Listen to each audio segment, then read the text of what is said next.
जो इस वक्त देश दुनिया से कटा हुआ है।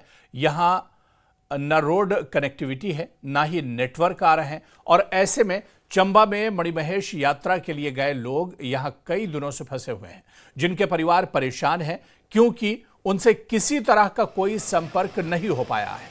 ऐसे में न्यूज़ 18 के संवाददाता विचित्र शर्मा चंबा और बनीखेत के बीच कांदू में फंसे हुए हैं। विचित्र शर्मा का सामना यहां फंसे हुए भक्तों के जत्थे से हुआ, जो काफी परेशान नजर आए।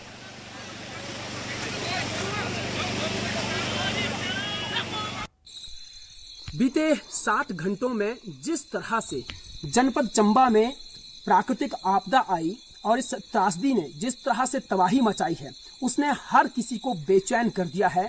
लिहाजा वो लोग काफी ज्यादा बेचैन हैं जो लोग या तो मणिमहेश की पाक पवित्र यात्रा कर रहे थे या वहां पर जो है अपना कुछ ना कुछ वहां पर कई तरह के कामकाज वहां पर कर रहे थे, चाहे वो लंगर सेवा लगा रहे थे, चाहे वो वहां पर यात्रा में अपनी भागीदारी सुनिश्चित कर रहे थे, या जो लोग जो है इस यात्रा में जाना चाह रहे थे, तो वो लोग काफी ज्यादा परेशान हैं। इसलिए क्योंकि हम लोग जब से जो है चंबा की ओर निकले हैं और रास्ते में हमें जिस तरह से बहुत सारे लोग जो हैं वो मिले हैं और परेशान दिखे हैं, उनकी तस्वीरें हमने लगातार आप लोगों को दिखाई है। इस वक्त हम लोग जो है बनीखेत और चंबा के बीच में एक कांदू नामक जो जगह पड़ती है वहां पर मौजूद है, और वहां पर आप लोग देख सकते हैं ये वो लोग हैं जिनकी लंगर सेवा जो है हर साल मणिमहेश के गौरी कुंड पर्वत पर वहां पर जो है वो लगती है, और ये लोग जो है लगातार वहां पर जाते रहते हैं। लेकिन अभी ये लोग परेशान हैं और यहीं पर ही ये रुके हुए हैं। आगे ये जाएंगे, जा पाएंगे, ये बहुत बड़ा सवाल इनके सामने खड़ा हो चुका है, और ये लोग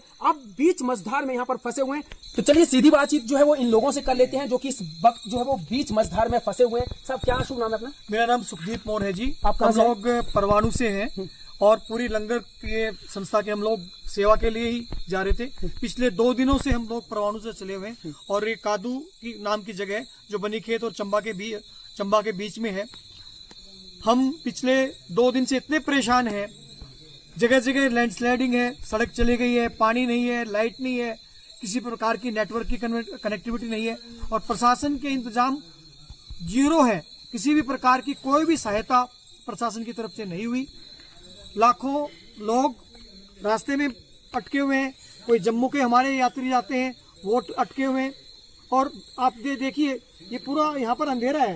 ये पीछे एक होटल की बिल्डिंग्स है, किसी भी प्रकार की कोई लाइट नहीं, पानी नहीं है, खाने के लिए कोई भी किसी प्रकार का कोई साधन नहीं है। ऐसी प्राकृतिक आपदा में प्रशासन का सहयोग जो मिलना चाहिए था वो नाम मात्र है। हमारी चिंता क्या है, हम लोग गौरीकुंड में लंगर लगाते हैं परवाणु से। हमारे करीबन वहाँ पर 40 बंदे ऊपर हैं जो कि सेवा के लिए गए हुए हैं। तो हमारी चिंता है, उनके परिवारों की चिंता है। हमारे परिवार भी हमसे संपर्क नहीं कर पा रहे, और हम कैसे जाए चंबा। जैसा कि हमारे को पता लगा कि हमने करीबन 20-25 मोटरसाइकिल सवारों से बात की है रोक के। वो कह रहे हैं जी चंबा से भरमौर का तो और भी ज्यादा बुरा हाल है। लोग अपने बल्लियों में बाइकें उठा के, कंधों पर बाइकें उठा करके बीच में आए हैं, और बहुत ही बुरा हाल है। जैसा कि 95 में प्राकृतिक आपदा आई थी, वैसा ही बुरा हाल है अब की बार है। और हम लोग आप जी के माध्यम से ये संदेश देना चाहते हैं हिमाचल सरकार को, हिमाचल के मुख्यमंत्री सुक्खू साहब को, कि कृपा करके इस मामले में स्वयं संज्ञान लें, और डीसी चंबा, एसपी चंबा, जो भी डिविजन के कमिश्नर्स हैं और भी जो भी टॉप अथॉरिटीज हैं, एनडीआरएफ की टीम है या जो भी रेस्क्यू की टीम है, उन लोगों को रेस्क्यू कराएं। हमारी चिंता है, और ये चिंता हमारे अकेले एक लंगर की नहीं है, सभी लंगरों की है। अगर लंगर नहीं होंगे तो कैसे यात्रा चलेगी, कैसे लोगों को हम लोग वो कर पाएंगे। हम भी सेवा के लिए हैं। हम यही चाहेंगे कि आप जी के माध्यम से कनेक्टिविटी को लेकर आप क्या कहना चाहेंगे? जिस तरह से मोबाइल नेटवर्क नहीं है और कह रहे हैं कि भैया आपके जो लोग वहां पर फंसे हुए हैं उनसे बातचीत आपकी नहीं हो पा रही है, उसको लेकर आप क्या कहना चाहेंगे? हमारी कनेक्टिविटी है नहीं है। पिछले 2 दिन से हम भी परेशान हो रहे हैं, कोई कनेक्टिविटी नहीं है, किसी से कांटेक्ट नहीं करवा रहे हैं, किसी अथॉरिटी से बात नहीं हो पा रही है। हम कल हम तुनुहट्टी में रुके थे, सवेरे हमने वहां से जर्नी स्टार्ट की है, टिल अभी हम कांदू में रुके हैं। आगे एक जेसीबी लगी हुई है जो सवेरे से मलबा साफ कर रही है और हम उसको फॉलो कर रहे हैं। इसके आगे का सफर पता नहीं कैसे जाएगा कैसे नहीं जाएगा। हमें भी खुद टेंशन है क्योंकि हमारी जो समिति के मेंबर वो सारे ऊपर फंसे हुए हैं, कोई बातचीत हो नहीं रही है, तो हम क्या करें आगे, हमें खुद भी समझ नहीं आ रही हमें करना है आगे क्या करना चाहिए। देखिए आप किस तरह से ये परेशान है, क्योंकि इनके जो समिति के जो मेंबर है, जो सदस्य हैं, जो कि गौरी कुंड में फंसे हुए हैं, उनसे इनकी बातचीत नहीं हो पा रही है। जाहिर सी बात है, जब बातचीत ही नहीं होगी तो इनको क्या मालूम कि वहां पर क्या स्थिति रही होगी, कैसी स्थिति इस वक्त होगी। आप क्या कहना चाहेंगे, क्या प्रशासन से अपील करना चाहेंगे, सरकार से अपील करना चाहेंगे? सर, डीसी चंबा से यही रिक्वेस्ट है कि इसको जल्द से जल्द खुलवाया जाए कि हम 31 तारीख को जो सही स्नान है वो कर सकें। हमारी यही डीसी चंबा से उम्मीद है।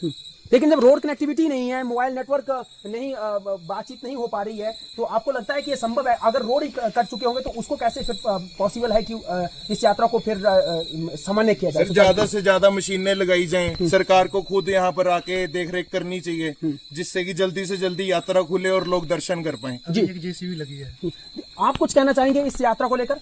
आप ठीक है जी, आप मैं तो यही कहना चाहूंगा कि जल्दी से जल्दी जितना जो यात्री वहाँ पे है उनका जल्दी से जल्दी रेस्क्यू किया जाए, क्योंकि वो बहुत परेशान है। घर से उनकी बातचीत नहीं हो पा रही है, तो प्रशासन से यही हमारे अनुरोध है कि जल्द से जल्द खुलवाया जाए। जी, तो देखिए इन सभी की एक ही अपील है, एक ही मांग है कि जल्द से जल्द जो है इस यात्रा को जो है वो सुचारू किया जाए, सामान्य किया जाए। हालात जिस तरह से बद से बदतर हुए हैं उनको सामान्य किया जाए, और सबसे बड़ी बात जो है और प्रमुख बात यह है कि मोबाइल नेटवर्क जो है उसको किसी न किसी तरह से रिस्टोर किया जाए, ताकि जो लोग जहां भी फंसे हुए हैं उनकी बातचीत जो है उनके अभिभावकों के साथ, उनके परिजनों के साथ, नाते रिश्तेदारों के साथ, सगे संबंधियों के साथ हो सके। और दूसरा ये कि जल्द से जल्द वहां पर भले ही जो है वो एयरलिफ्ट किया जाए या फिर किसी तरह से उनको वहां से रेस्क्यू किया जाए, ताकि वो लोग जहां पर फंसे हुए हैं वो जहां जो है वो अपने सामान्य तरीके से मुख्य धारा से जुड़ सके। चंबा से विचित्र शर्मा, न्यूज़ 18 हिमाचल।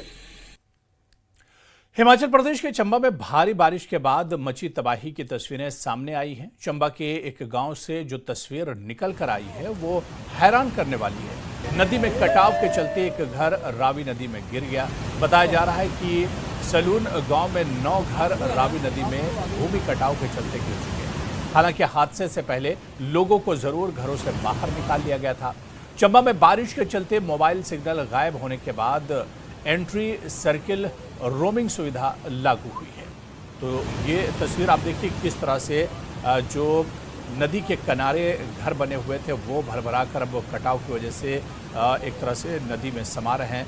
चंबा में रावी नदी है और यहाँ पर भूमि कटाव के चलते 9 घर एक तरह से दरिया में समा गए हैं। रावी नदी ने किस तरह से तबाही मचाई है, लगातार बाढ़ और सैलाब की सूरत हाल है। पानी दरिया में उफान है, रावी नदी में उफान पर है, और ऐसे में जो दरिया का किनारे का हिस्सा है वो लगातार कट रहा है और किनारे पर जो घर बने हैं वो रावी नदी में समा रहे हैं।